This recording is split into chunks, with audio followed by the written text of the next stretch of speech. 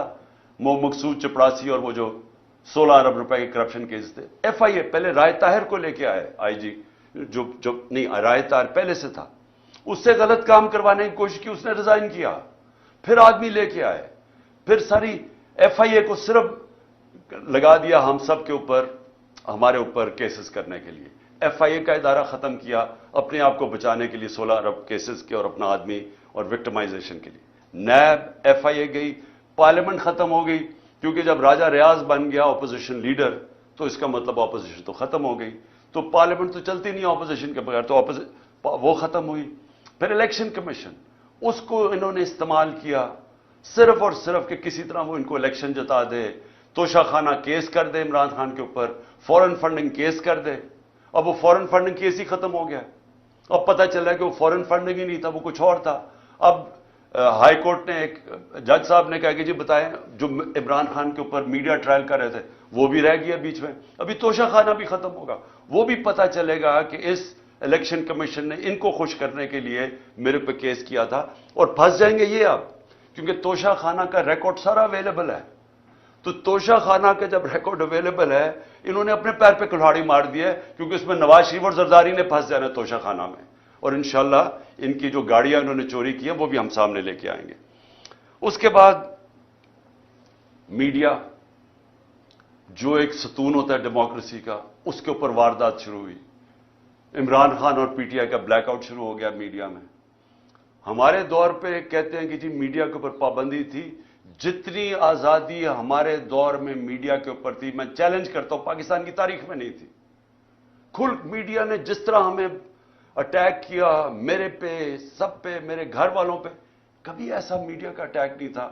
Honey مون period بھی نہیں ملا، پہلے دن سے اٹیک شروع کر دیا. اور جیسی ہماری گورنمنٹ گئی، میڈیا کو ٹوٹل کنٹرول کیا گیا. خود ٹیلی فون جایا کرتا تھا نامعلوم صاحب سے کہ جناب عمران خان کو نہیں دکھانا. ان کو اونرز کو ٹیلی فون کر کے کہا جاتا تھا کہ اس کو نہیں تم نے دکھانا. جو 2-3 چینلز تھی وہ جو دکھا رہی تھی، ان کے اوپر آپ پریشر ڈال کے ان کو بھی بند کروا دیا کہ آپ نے بھی نہیں دکھانا، لائیو عمران خان کی کوریج نہیں دکھانی. جو سب سے بڑی پارٹی پاکستان کی ہے، اس کے لیڈر کو کیسے ایک ڈیموکریسی کے اندر آپ میڈیا سے بلیک آؤٹ کروا دیتے ہیں، اس کی سپیچز نہیں دکھانے دیتے. اور یہ بھی آپ یہ لائیو نہیں جائے گا کیونکہ ان کو خوف ہے کہ پتہ نہیں وہ کیا کہہ دے گا. تو اتنا خوف ہے فریڈم آف سپیچ سے. اور میں آج یاد کرانا چاہتا ہوں ہر وہ ہمارا صحافی جو ہمارے دور میں کہتا تھا کہ جی دیکھیں یہاں پابندیاں لگ رہی ہیں. میں چیلنج کرتا ہوں کہ آج اور کمپیئر کریں. میں کہتا ہوں پاکستان کی جمہوریت کی تاریخ میں کبھی ایسی پابندیاں نہیں لگی جو آج لگی ہوئی ہیں ہمارے اوپر. تو میڈیا انہوں نے کر دیا. پھر فنڈامنٹل رائٹس، بنیادی حقوق، 25 مئی کو سے شروع ہوتا ہے. لوگوں کے گھروں میں پولیس گھس کے، پی ٹی آئی کے ایم پیز لوگوں کے گھروں میں گھس کے، نہ چادر نہ چادر دیواری، وہاں جا کے جو انہوں نے جس طرح تشدد کیا، لوگوں کو اٹھایا. ایک 11 سال کے بچے کو لے کر جا رہے ہیں جیل میں کیونکہ باپ نہیں تھا. ایک گھر میں اٹیک کر دیا انہوں نے، وہ ایک میجر صاحب تھے، ان کو کیا پتا کون آ رہا ہے گھر میں. کوئی کسی کے گھر میں رات دروازہ توڑ کے گھستا اندر، اس نے گولی مار دی، اس نے سمجھا کوئی ڈاکو آ رہا ہے. اس کو پکڑ کے اس کے بیٹے کو انہوں نے جو تشدد کیا پولیس نے، جو بیٹے سے کیا.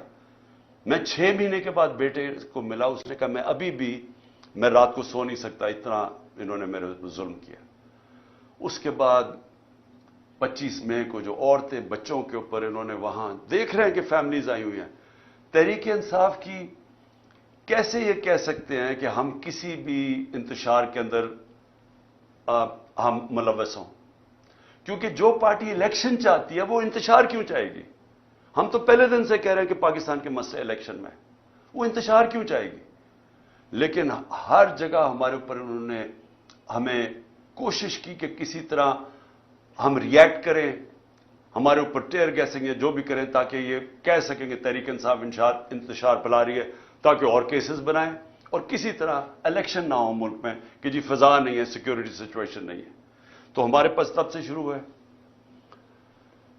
پھر اس کے بعد ہر جگہ اور بنتے گئے، کیسز بنتے گئے. میرے اوپر آج 144 کیس بن چکے ہیں. میرے اور علی امین کے اوپر، دونوں کے اوپر انہوں نے غداری کا کیس بنا دیا. میرے اوپر غداری کا کیس یہ ہے کہ جناب میں نے اپنی کئی تقریر میں، کوئی ایک میجسٹریٹ کہہ رہا ہے کہ میں اتوار کو آفس تھا جب کوئی ہونا نہیں چاہیے تھا. میں نے اور میرے سٹاف نے دیکھا کہ عمران خان نے کوئی ایسی توہین کر دی ہے ادارے کی، کیونکہ میں نے ڈرٹی ہیری کا ہے اور میں نے سائیکوپیتھ کا ہے. اس کے اوپر میرے اوپر غداری کا پرچہ کر دیا. میں آج جو یہ کر رہے ہیں، میں ان سے سوال پوچھتا ہوں کہ آپ کو پتا ہے کہ آپ پاکستان کو کتنا نقصان پہنچا رہے ہیں ان چیزوں سے؟ ساری دنیا میں یہ جب جاتا ہے کہ آپ نے ڈرٹی ہیری اور سائیکوپیتھ اس نے تقریر میں کہنے کی وجہ سے ایک غداری کا پرچہ کر دیا جائے ایکس پرائم منسٹر پہ، اس کا پتہ ہے پاکستان کو نقصان کتنا ہے؟ کیونکہ دنیا مذاق اڑا رہی ہے پاکستان کا، ہمیں بنانا ریپبلک سمجھ رہی ہے. 144 پرچے، جس میں 40 دہشت گردی کے پرچے میرے اوپر ہیں. یہ ساری دنیا، باہر کی چینلز ساری انٹرسٹ ہے، یہ ساری چیزوں کی رپورٹنگ ہوتی ہے. تو کس کا آج پاکستان کا کیا امیج باہر جا رہا ہے کہ پاکستان کے اندر بنانا ریپبلک ہے؟ یا کوئی قانون ہی نہیں ہے، کوئی بنیادی حقوق کی حفاظت ہی نہیں ہے، جمہوریت ہی نہیں ہے. اور سارے ہمارے ایک وقت پہ 3100 ہمارے کارکنوں کو پکڑ کے جیلوں میں ڈال دیا. ایک طرف الیکشن اناؤنس ہوا ایک طرف ورکرز کو پکڑ کے جیلوں میں ڈال رہے ہیں. اس کے بعد سوشل میڈیا کے لوگوں کو اٹھا رہے ہیں، اغوا کر رہے ہیں، وہ غائب ہو جاتے ہیں. ہمارا اظہر ماشوانی غائب ہو گیا 7-8 دنوں کے لیے، پتہ نہیں کدھر گیا. ساری فیملی، گھر والے میرے سے پوچھ رہے ہیں. پوری طرح اس ملک کو سمجھنا چاہیے کہ جب یہ مسنگ پرسن ہوتا ہے، یہ جو بلوچستان میں روتے ہیں لوگ، یہ جو کراچی میں لوگ کہتے ہیں کہ یہ اٹھا کے لے گا کسی کو، اس گھر کے اوپر کیا گزرتی ہے جب آپ کسی کو اٹھا کے اغوا کر لیتے ہیں. اور پھر اعظم سواتی سے جب اس کو ٹارچر کیا جاتا ہے، اس کو کسٹوڈیل، پہلے تو اس کو بچوں کے سامنے، اس کے پوتے اور پوتیوں کے سامنے مارتے ہیں آ کے 3 بجے گھر میں گھس کے، پھر اس کو اٹھا کے لے جا کے ننگا کر کے ٹارچر کرتے ہیں 75 سال کے آدمی کو.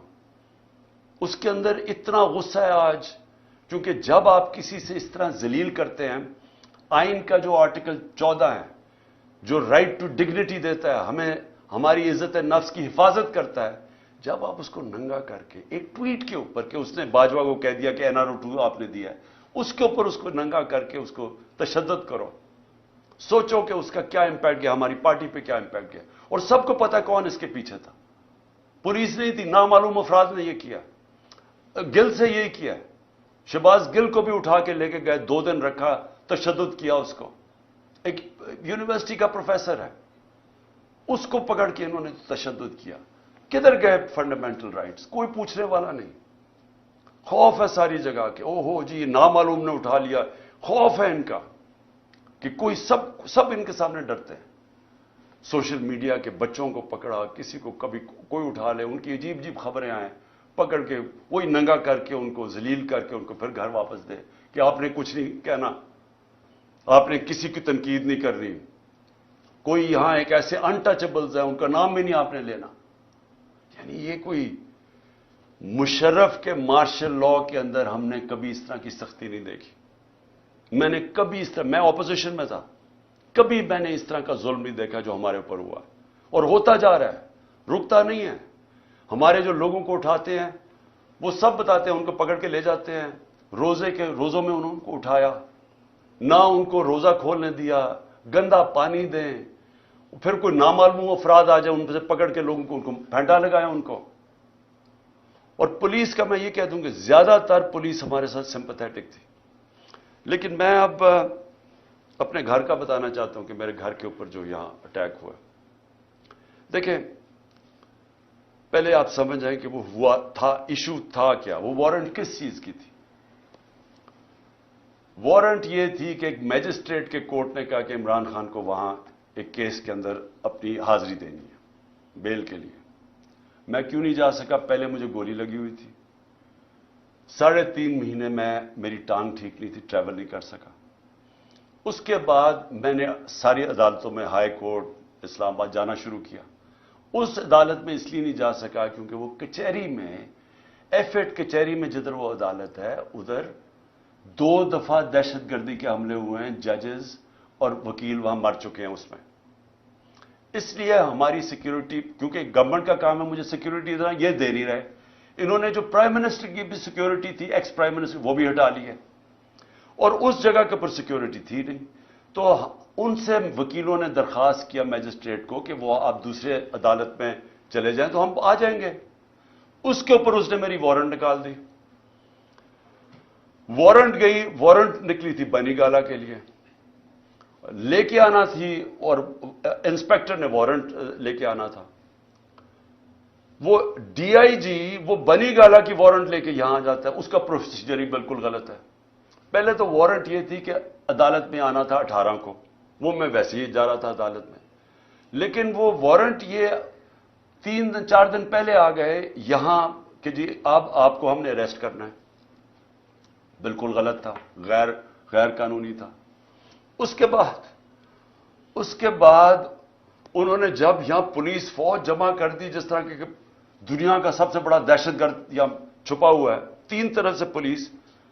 تو شام کو میں نے وکیل کے ذریعے اشتیاق خان جو پریزیڈنٹ ہے لاہور بار ہائی کورٹ کا، میں نے شورٹی بانڈ دیا کہ میں پہنچ رہا ہوں وہاں 18 کو، اور جب وہ شورٹی بانڈ مل جائے قانون کے مطابق اریسٹ نہیں کر سکتے. وہ سی پی او وہ لیتا ہی نہیں ہے بانڈ، کیونکہ نیت کچھ اور تھی. نیت کیا تھی یہ ذرا میں آپ سب کو بتا دوں. نیت ان کی یہ تھی کہ 2 قسم کے ان کے سامنے ماڈل تھے جو میرے اوپر آزمائے. پہلے تھا سلمان تاثیر کا قتل.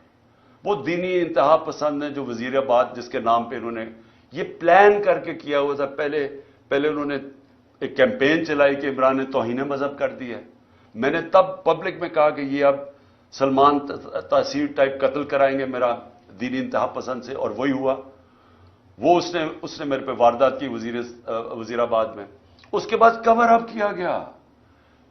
پہلے تو میری ایف آئی آر نہیں رجسٹر کی، مجھے پتا تھا وہ کون 3 لوگ ہیں جو پیچھے تھے، کیونکہ میں تو پہلے سے کہہ رہا تھا کہ یہ میرے اوپر واردات ہونی ہے. اس کے بعد جب واردات ہوگی انہوں نے سیبوٹاج کیا جے آئی ٹی کی، کیونکہ اگر وہ فائنڈنگ سامنے آ جاتی تو پتا چل گیا تھا 3 شوٹر ہیں، ایک تھا ہی نہیں. تو وہ دینی انتہا پسند کا جو انہوں نے بوگی بنائی تھی وہ تو ختم ہو گئی تھی. تو انہوں نے وہ سیبوٹاج کی. کون تھے پیچھے؟ وہ طاقتور جو سارے پاکستان میں وہ طاقتور جو فیصلہ کرتا وہی ہوتا ہے، وہ پیچھے تھے.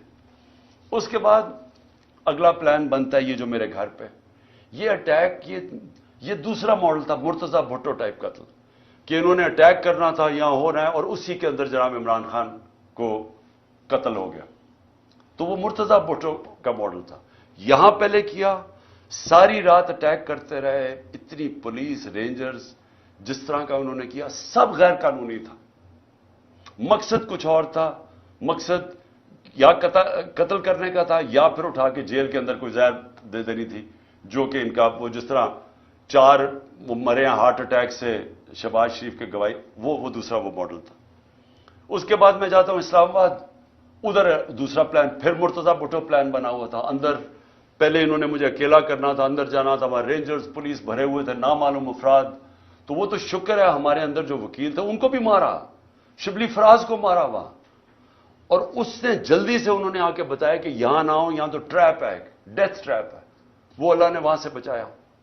تو یہ سارا پلان بنا ہوا تھا عمران خان کو راستے سے ہٹانا. وہ کیونکہ 37 میں سے 30 بار الیکشن ہم جیت چکے تھے. پاکستانی قوم ہمارے ساتھ کھڑی ہو گئی تھی. ڈر ان کو الیکشن سے لگ چکا تھا. الیکشن سے یہ بھاگ رہے تھے، اور اس الیکشن سے بھاگنے کے لیے ان کو ڈر یہ تھا کہ اگر اس کو جیل میں بھی ڈالتے ہیں تو اس کی پاپولیرٹی اوپر چلی جائے گی، لہٰذا اس کو قتل کرو، راستے سے ہٹاؤ. تو یہ جو 144 کیسز ہیں یہ سارا اسی کی کڑی ہے. پھر اسی دور میں میڈیا کا کیا، یعنی جو بنیادی حقوق تو تباہ کر دیے انہوں نے. جو ابھی علی امین کو پکڑا، اب علی امین کو کس طرح پکڑا؟ اس کو پولیس، اس کا جو ڈی پی او پکڑنے آیا، اس نے سٹیٹمنٹ دی کہ جو بھی ہو جائے میں نے اس کو پکڑ کے لے کے جانا ہے، عدالت بھی نہ اسے جانے دے. یعنی ایسا کہ ٹارگٹ کر کے جو مین لوگ ہیں عمران خان کے ساتھ، ان کو پکڑ کے جیلوں میں ڈالنا ہے. اگر عمران خان نہیں تو مین لوگوں کو جیلوں میں ڈالو. اچھا، اس کے بعد معاشیت. اب ذرا معیشت کیا تھی؟ میں نے شروع میں آپ کو بتایا کہ اکانومی گرو کر رہی تھی. انڈسٹری 17 سال میں لارج سکیل مینوفیکچرنگ انڈسٹری 10% کی ریٹ پہ گرو کر رہی تھی، 10% پہ، جو کہ بڑی انڈسٹری ہوتی ہے جس سے سب سے زیادہ روزگار ملتا ہے. 3 سال میں 55 لاکھ لوگوں کو مزید روزگار ملا. یہ بھی ورلڈ بینک کی ہے. اور ہمارا جو زراعت ہے وہ 4.5% پہ گرو کر رہی تھی. 2 سال مسلسل بمپر کراپس ہوئی. کیوں؟ کیونکہ ہم نے پیسہ، گنا کا جو فصل تھی اس کا پورا پیسہ دینے دیا. ہم نے شوگر مل مافیا کو، جو بیچارے کسان کے اوپر ظلم کرتے ہیں، اس کے حق مارتے ہیں، ہم نے ان کو ٹائم پہ پیسے دلوائے، پوری قیمت دلوائے. انہوں نے پیسہ اپنی زمینوں پہ لگایا. تو سب سے زیادہ پیسہ زراعت میں گیا ہمارے دور میں، اور اس کی وجہ سے انہوں نے، ہماری فصلیں بھی زبردست ہوئی، زراعت بھی بڑھ رہی تھی، انڈسٹری بھی بڑھ رہی تھی. آئی ٹی کی ایکسپورٹس جو مستقبل ہے 75% 2 سالوں میں بڑھی. تو ملک تو صحیح راستے پہ جا رہا تھا. ریکارڈ ہماری ٹیکس کلیکشن ہو رہی تھی. تو اب کیا حالات ہیں معیشت کے؟ 6% سے ورلڈ بینک کے مطابق 0.4% پہ گروتھ ریٹ نیچے چلی گئی. اس سے ورلڈ بینک کی رپورٹ ہے کہ 40 لاکھ لوگ غربت کی لکیر سے نیچے چلے گئے. مہنگائی جس کے اوپر سارا شور مچا ہوا تھا ہمارے دور میں، یاد رکھیں کہ ہمارے دور میں جو مہنگائی کی اصل وجہ تھی وہ تیل تھی. تیل ہمارے دور میں 110 سے $115 بیرل پہ کیا تھا. یہ نیچے آ کے $65 سے آپ کوئی $80 کے بیچ میں ہے. تو اس دور کے اندر ہماری مہنگائی تھی، جو انفلیشن تھی، وہ 12% تھی. ان کے دور میں وہ پہنچ گئی تقریباً 35%. اور جو کھانے پینے کی چیزیں ہیں وہ 1 سال میں 50% بڑھی ہیں. آپ جو چیز عام آدمی کو سب سے افیکٹ کرتی ہے وہ ہے آٹا. آٹے کا 20 کلو کا بیگ اگر آج آپ دیکھیں، اور ہمارے مقابلے میں ہمارا تھا 1140 روپے کا، آج وہ بیگ پہنچ گیا ہے 2800 روپے کا. تو جو عام آدمی ہے، جو اب آٹے کی لائنیں دیکھ رہی ہیں اور لوگ دیکھ رہے ہیں بیچارے آٹا لیتے ہوئے، جو 20 سے زیادہ لوگ مر چکے ہیں. جو بنیادی چیز ہے، پہلے بے روزگاری بھی بڑھ گئی، ویسے کھانے پینے کی چیزیں 50% بڑھ گئی، اور اس کے اوپر آٹا جو بنیادی چیز ہے اس کی قیمت دگنی سے زیادہ ہو گئی. اس کا مطلب یہ کہ لوگوں کے اس وقت سب سے برے حالات ہیں، اور یہ بڑھتے جا رہے ہیں. مہنگائی بڑھتی جا رہی ہے کیونکہ رک تو نہیں رہی. روپیہ 100 روپے سے زیادہ ڈالر مہنگا ہو چکا ہے. روپیہ 100 روپیہ گر چکا ہے. اور پھر سے میں یاد کرا دوں کہ جو باہر بیٹھے ہوئے ہیں، جو لنڈن میں بیٹھے ہوئے ہیں، جن کی اربوں ڈالرز کی پراپرٹیز ہیں، جن کے ڈالر میں پیسے ہیں، ان میں اضافہ ہو گیا 100 روپیہ. اور جو پاکستان کے اندر اس وقت جو عام آدمی جن کے آپ کے روپیوں میں پیسے ہیں، وہ ڈالر کے مقابلے میں 100 روپیہ کم ہو گیا. اگر آپ یہ سمجھیں نا کہ 100 روپیہ آپ کے پاس بینک میں پڑا ہوا تھا، تو صرف 65 روپے اس کی خریدار کی قیمت رہ گئی ہے. ایکسپورٹس 10% گر گئی ہیں. ہماری ایکسپورٹس آخری 2-3 سالوں میں بڑھتی جا رہی تھی. اب بجائے بڑھنے کے ایکسپورٹس 10% کم ہو گئی ہیں. اس کا مطلب کہ ہمیں اور زیادہ مسئلہ ڈالرز کا آنے والا ہے، کیونکہ ہم اب قرضے تو لے رہے ہیں، لیکن قرضے واپس کرنے کے لیے جو ہمارے پاس دولت میں اضافہ ہونا چاہیے، یعنی ایکسپورٹس میں اضافہ اور ریمیٹنسز میں، وہ بجائے بڑھنے کے وہ یا رک گیا یا کم ہو گیا. تو ڈالرز تو کم آ رہے ہیں اور قرضے بڑھتے جا رہے ہیں. اور انڈسٹری جو سب سے خطرناک ہے پاکستان میں، کہ آپ کی دولت میں اضافہ انڈسٹریلائزیشن سے ہوتا ہے. جو ہماری انڈسٹری بڑھتی جا رہی تھی, جو لارج سکیل مینوفیکچرنگ 10% بڑھ رہی تھی, وہ آج 50% انڈسٹری بند ہو چکی ہے. اور جو آج انڈسٹری کا حال ہے, اس کا اب ڈائریکٹ امپیکٹ پڑ رہا ہے. جس طرح میں نے کہا, ہمارے دور میں یہ صرف سال پہلے فیصل آباد میں پوچھیں, ان کو ٹیکسٹائل انڈسٹری کا اسکلڈ ورکر نہیں مل رہا تھا, مزدور نہیں مل رہا تھا. اور آج آپ دیکھ لیں کہ ٹیکسٹائل انڈسٹری کے حالات کیا ہیں. اچھا جی, پھر اب آخر میں پہنچ رہا ہوں کہ 1 سال کے اندر معیشت بھی بیٹھ گئی, میڈیا بھی بند کر دیا, ہمارے جو بنیادی حقوق ہیں ان کی بھی تباہی کر دی,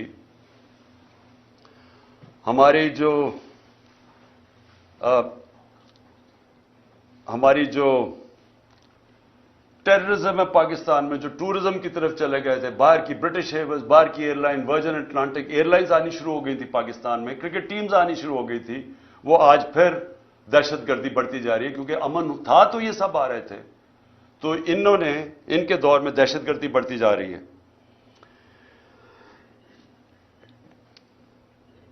اب آخر میں اپنی بات ختم کرتا ہوں.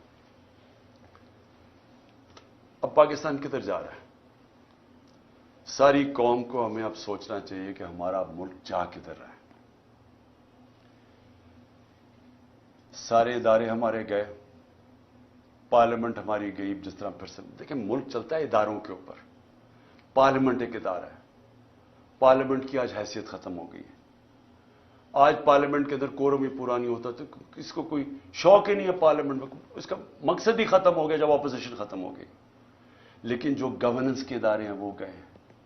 جب آپ کی الیکشن کمیشن کے اوپر اعتماد اٹھ جائے, جب نیب ختم ہو جائے, جب ایف آئی اے ختم ہو جائے, جس نے انویسٹیگیٹ کرنا ہے کرپشن, ان کو صرف استعمال کرو وکٹمائزیشن کے لیے. کیئر ٹیکر گورنمنٹ, اب کیئر ٹیکر گورنمنٹ بھی ایک ادارہ ہے. وہ کیئر ٹیکر گورنمنٹس بنی اس لیے تھی کہ یہ نیوٹرل ہوں گی, تاکہ نیوٹرل گورنمنٹ نیوٹرل امپائر بنیں گی الیکشنز کروانے کے لیے. یہ اس لیے بنی تھی. یہ جو کیئر ٹیکر گورنمنٹ بنی ہے, کوئی تصور کر سکتا ہے اس طرح کے لوگوں کو کوئی نیوٹرل کہہ سکتا ہے؟ 3100 کارکنوں کو پکڑ کے جیل میں ڈال دیں, میرے گھر پہ حملہ کر دیں. میں جاتا ہوں اسلام آباد, پیچھے میری بیوی اکیلی گھر پہ, وہ پورا دعویٰ بول دیتے ہیں, مارتے ہیں ان کو, نوکروں کو مارتے ہیں, خنسامے کو لے جاتے ہیں. اچھا, خنسامے سے سوال کیا پوچھتے ہیں یہ نامعلوم افراد؟ یہ بھی سن لیں کہ جی عمران خان کے جو گھر پہ جو کمرے میں اس کے شیشے لگے ہوئے ہیں, اس خنسامے سے پوچھ رہے ہیں کیا وہ بوم پروف ہیں یا بلٹ پروف ہیں. پھر اس سے پوچھ رہے ہیں کہ جناب کتنا راستہ ہے کچن سے عمران خان کے بیڈ روم کی طرف. یہ خنسامے سے سوالات پوچھ رہے ہیں. وہ اور ہے کہ وہ کھاتا کیا ہے, تاکہ وہ زہر دینے کے لیے پتہ چل جائے کھاتا کیا ہے. یہ ہمارے ملک کے حالات ہیں. وہ بیچارے خنسامے کو مار مار کے وہاں پہلے لے جاتے ہیں. اب یہ سوال پوچھ رہے ہیں اس سے, اور اس بیچارے غریب آدمی کو پھر اپنا ایسٹ بنانے کی کوشش کر رہے ہیں کہ تاکہ آگے سے جاسوسی کریں ان کی. پہلے بھی میرے جو اسلام آباد کے جب میں پرائم منسٹر تھا, وہ دونوں میرے جو نوکر تھے, میرے جو گھر میں کام کرتے تھے, ان دونوں کو پے رولز پہ رکھ لیا نامعلوم افراد نے. ان سے بھی یہ پوچھتا ہے کھانا کیا کھاتا ہے. یہ سوچیں, یہ ملک کے حالات ہیں کہ کیا اگر مارنے کی آپ نے کوشش کر رہی ہے تو کوئی عقل سے ہی کر لیں, کسی تھوڑی سی عقل ہی استعمال کر لیں. اس طرح بھونڈے طریقے سے کھلے عام کبھی وہ پورا گھر پہ دعویٰ بول دیتے ہیں, وہاں ادھر کر دیتے ہیں, یا پھر زہر کی, اچھا جی کھانا کیا کھا رہا ہے, اور پھر گھر کا جی بلٹ پروف ہے یا بم پروف ہے اس کا کمرہ. تو میں آج آخر میں یہ پوچھنا چاہتا ہوں کہ ہم جا کدھر رہے ہیں. ادارے جب ایک ملک کے ختم ہو جاتے ہیں, ملک ختم ہو جاتا ہے. ملک چلتا ہے اداروں کے اوپر, آپ کی بیوروکریسی کے اوپر, آپ کا جوڈیشل سسٹم کے اوپر. وہ ادارے جو گورننس کے ادارے ہیں, پولیس کا ادارہ ہے, پولیس سے یہ کام کروائے جا رہے ہیں. اچھا, پولیس ہمیں خود آپ آ کے کہتی ہے جی یہ بڑا غلط کر رہے ہیں, ہم نہیں کر رہے, ہمیں پیچھے سے حکم ہے. اب یہ پیچھے سے نامعلوم افراد بیٹھے ہوئے ہیں, وہ پیچھے سے ان سے کام کروا رہے ہیں. پولیس والے اب کہتے ہیں, وہ جب ہمارے لوگ جیل میں گئے انہوں نے کہا جی پولیس نہیں کرتی تھی, وہ بعد میں نامعلوم افراد آتے تھے شلوار قمیض میں, وہ آ کے ان کے اوپر تشدد کرتے تھے. یہ ہے آج پاکستان کا حال. اور کس کو یہ اوپر رکھ رہے ہیں؟ اس ملک کے نامور ڈاکوؤں کو, جن کی سارے پراپرٹیز باہر پڑی ہیں, جن کا پیسہ باہر پڑا ہے, 30 سال سے منی لانڈرنگ کر کے باہر پیسہ لے کے جا رہے ہیں, ان کو بچانے کے لیے ملک کے ادارے بھی ختم کیے جا رہے ہیں, سارے انسانوں کے بنیادی حقوق ختم کیے جا رہے ہیں, سارے اداروں پہ پریشر ڈال رہے ہیں کہ کسی طرح ہم ان کو قبول کر لیں اور کرش کرنے کی کوشش کر رہے ہیں تحریک انصاف کو. ایسے پولیٹیکل پارٹیز کرش نہیں ہوتی. میں یہ آج ساروں کو پیغام دے رہا ہوں, یہ صرف اور صرف ہم ملک کو نقصان پہنچا رہے ہیں. فاطمہ جناح کا جب الیکشن ہوا ایوب خان سے, تو یہ حربے استعمال کیے گئے اس کو ہرانے کے لیے. اس کا کیا ہوا نقصان؟ ادھر سے شروع ہوا ایسٹ پاکستان کی علیحدگی. مجیب الرحمان ان کے ساتھ تھے, فاطمہ جناح کے ساتھ. ایسٹ پاکستان نے فاطمہ جناح کو ووٹ دیا تھا. یہاں حربے استعمال کر کے اس کو ہرایا گیا. کیا نتیجہ ہوا اس کا؟ ملک ٹوٹ گیا, کیونکہ وہی مجیب الرحمان آخر میں الیکشن سویپ کر گیا, کیونکہ انہوں نے کہا یہاں تو جمہوریت ہی نہیں ہے, یہاں تو ہماری آواز ہی نہیں ہے. اور جب وہ الیکشن جیت گیا, election free and fair election وہ جیت گیا, 1970 کا الیکشن سب سمجھتے ہیں فری اینڈ فیئر. وہ جب جیت گیا, اس کی مینڈیٹ ہی مانگنا, ملک ٹوٹ گیا. اب وہی حربے پھر استعمال کیے جا رہے ہیں کہ جو سب سے بڑی جماعت ہے, اس کے ڈر سے کہ وہ الیکشن نہ جیت جائے, سارے پاکستان کا نظام کا بیڑا غرق کر رہے ہیں. ہر وہ ادارہ ختم کر رہے ہیں کہ کسی طرح ان کو جتا دے چوروں کو, ان کو کسی طرح یا الیکشن ہونا یا یہ جیتے نا. یہ جو اب سپریم کورٹ سے ہو رہا ہے, میں سوال یہ پوچھتا ہوں کہ میں نے آئین دیکھ کے, وکیلوں کو کنسلٹ کر کے, آئین کے مطابق میں نے اپنی گورنمنٹ جب ڈیزالو کی, اور اس لیے کہ ہم کام نہیں کر سکتے تھے اور ہم یہ سمجھتے تھے کہ الیکشن ایک ہی راستہ ہے, اور ابھی میں سمجھتا ہوں کہ الیکشن کے بغیر کوئی دوسرا راستہ نہیں ہے. ہم اپنی گورنمنٹ ڈیزالو کرتے ہیں, ادھر سے پتہ چلتا ہے جی وہ اور ایشو اٹھ جاتا ہے کہ جی وہ 100 موٹو یا نہیں 100 موٹو. بھی 100 موٹو میں تو ہماری گورنمنٹ گئی تھی 1 سال پہلے, 100 موٹو میں تو گئی تھی, یہی ججز تھے, تب وہ ٹھیک تھا. اب وہ 100 موٹو لیتے تو اب کہتے جی وہ بجائے یہ فیصلہ کریں جی 90 دن کے اندر الیکشن ہونے چاہیے نہیں, کیا آئین کیا کہتا ہے؟ تو آئین تو واضح ہے. بجائے اس کے اوپر بات کرنے کہ کبھی کوئی جی آپس میں ججز کو تقسیم کروا دو, ان کی آپس میں انتشار کروا دو, ملک کا بیڑا غرق کروا دو, کسی طرح الیکشن نہ ہو. وہ باہر بیٹھا ہوا جو ہے, اور یہ زرداری ہے, میں بتاؤں ان کا پاکستان میں انٹرسٹ کیا. میں پھر سے پوچھتا ہوں, چھٹیاں باہر, جب اقتدار سے نکلتے ہیں پھر باہر بھاگ جاتے ہیں, بڑے بڑے محلوں میں وہاں رہ رہے ہیں, شاپنگ باہر ہیں, سرجریز باہر ہیں, سب کچھ باہر ہے, بزنسز باہر ہیں.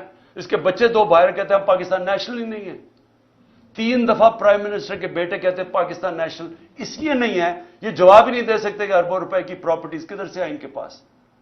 اور وہ بیٹھ کے فیصلے کر رہے ہیں پاکستان پہ, اور وہ فیصلہ کر رہے ہیں لنڈن پلان کے تحت کہ کیونکہ میں الیکشن نہیں جیت سکتا اس لیے الیکشن نہ کرواؤ اور پی ٹی آئی کو کرش کرو.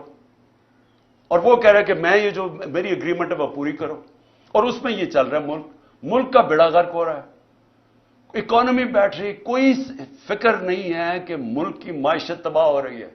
نہ پاکستان 80% پاکستان کا بزنس مین کہتا ہے کہ ہمیں اس گورنمنٹ پہ اعتماد ہی نہیں ہے, لیکن پھر ان کو بٹھایا ہوا نہیں جی وہ تو ابھی اکتوبر میں نہیں, الیکشن اور آگے جا رہے ہیں, جب تک یہ جیتیں گے نہیں, جب تک. غلط فہمی یہ ہے کہ کہیں یہ لوگ تھوڑی دیر کے بعد شاید ان کو اچھا سمجھنا شروع ہو جائے. وہ کیسے اچھا سمجھیں گے؟ کون سی چیز کریں گے کہ ملک کو اس دلدل سے نکالیں گے؟ ان کے پاس تو راستہ ہی کوئی نہیں. آپ اور ان کے لیے ملک کے آئین کو بھی نقصان پہنچانے کی کوشش ہو رہی ہے, عدلیہ کو بھی تقسیم کرنے کی, ادارے بھی ختم, فنڈامنٹل رائٹس بھی ختم, ہمارے اوپر بھی 144 کیسز. اور پھر سے میں کہتا ہوں کہ ملک کا مذاق اڑا ہے ساری دنیا میں, ساری دنیا میں پاکستان. اب کیا مجھے یہ بتائیں, جب یہ کہے گئے گورنمنٹ کہے گی کہ ہم سپریم کورٹ کا فیصلہ نہیں مانتے, تو کس انویسٹر نے پاکستان میں آنا ہے؟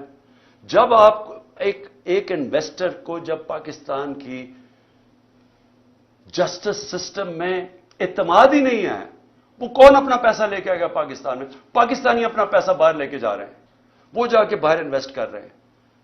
اور پھر جس ملک کے اندر اگر یہ چیزیں وہ سنیں کہ ایک ایکس پرائم منسٹر کو غداری میں اس لیے اس کے اوپر کیس کر دیا کیونکہ اس نے ڈرٹی ہیری اور وہ سائیکوپیتھ لکھ دیا ہے.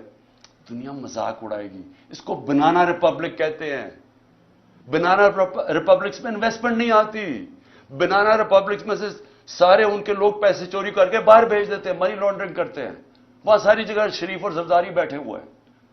اس لیے میں آج آخر میں یہ بات کہتا ہوں کہ جو ملک ہمارا ایک سال میں جہاں آج پہنچا ہے, کوئی سوال پوچھے گا اس آدمی سے جس نے کہا جی عمران خان بڑا خطرناک ہے اس لیے میں نے فیصلہ کیا, اور اس لیے اس نے فیصلہ نہیں کیا, اس نے فیصلہ اور وجوہات سے کیا تھا. وہ ایکسٹینشن اس کا بہت بڑا وجہ تھی. وہ اپنی ایکسٹینشن چاہتا تھا.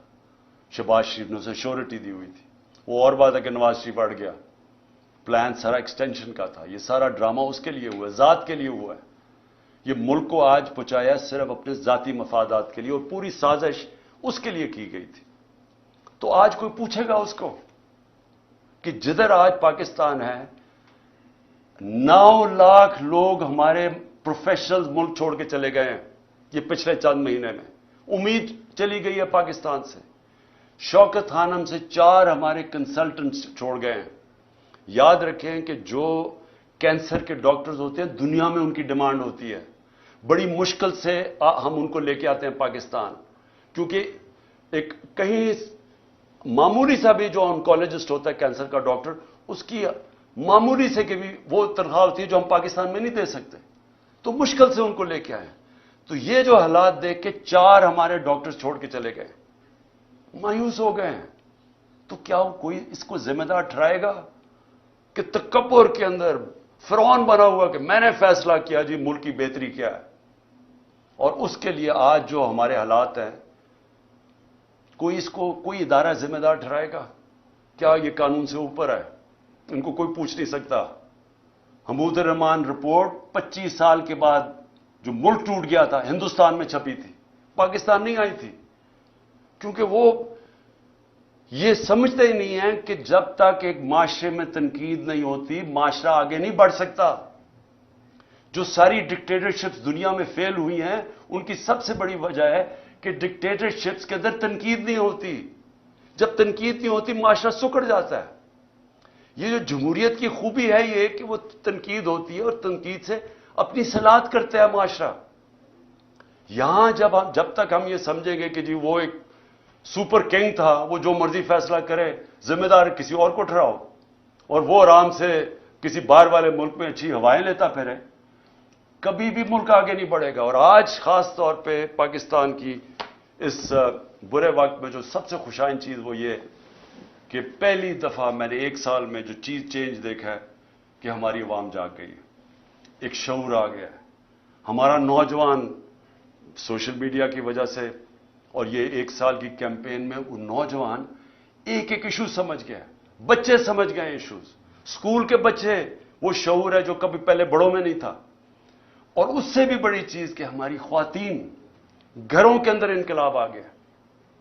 میں سمجھتا ہوں کہ یہ سب سے خوشائن چیز ہے جب ایک قوم جاگ جاتی ہے اور جب اس کو سمجھ آ جاتی ہے حقیقی آزادی کیا ہے. حقیقی آزادی انصاف سے آتی ہے جب ایک معاشرے میں آپ کے بنیادی حقوق کی حفاظت کرتا ہے آپ کے عدالتوں کا نظام, وہ لوگ آزاد ہو جاتے ہیں. وہ اس کو لیول پلینگ فیلڈ کہتے ہیں, وہ معاشری ترقی کرتے ہیں. تو اس وقت لوگ سب سمجھ بیٹھے ہیں کہ ہمیں آزادی چاہیے, ہم بنیادی حقوق چاہیے, ہمیں انصاف چاہیے. ہمیں یہ جو کلاس ہے قانون کے اوپر بیٹھی ہوئی ہم اس کو تسلیم نہیں کرتے. یہ جو چھوٹے سے لوگ ہیں جو ملک کے فیصلے کرتے ہیں, چوری کریں تو NRO مل جاتا ہے, قانون توڑیں تو اپنی FIR, ex prime minister FIR نہیں درج کروا سکتا کیونکہ وہ خاص کوئی آدمی تھا جس نے جو مرضی کرے تو اس کو ہمارا قانون کا نظام نہیں پکڑ سکتا. یہ ہے ظلم پاکستان کا, اور یہ جب تک چینج نہیں ہوگا ملک کا کوئی مستقبل نہیں ہے. جب تک ہم اس ملک میں رول آف لا نہیں لے کے آتے. 1 سال کا ہمارا تجربہ یہ ہمیں بتاتا ہے کہ رول آف لا جس معاشرے میں نہیں ہے اس میں تباہی ہے. اور 1 سال میں جو قتل ہوا ہے وہ رول آف لا قتل ہوا ہے. ان چوروں کو اوپر بٹھانے کے لیے اس ملک کے اوپر جو ظلم ہوا ہے وہ یہ ہوا ہے کہ ان کے لیے ایک اور قانون بن گیا ہے,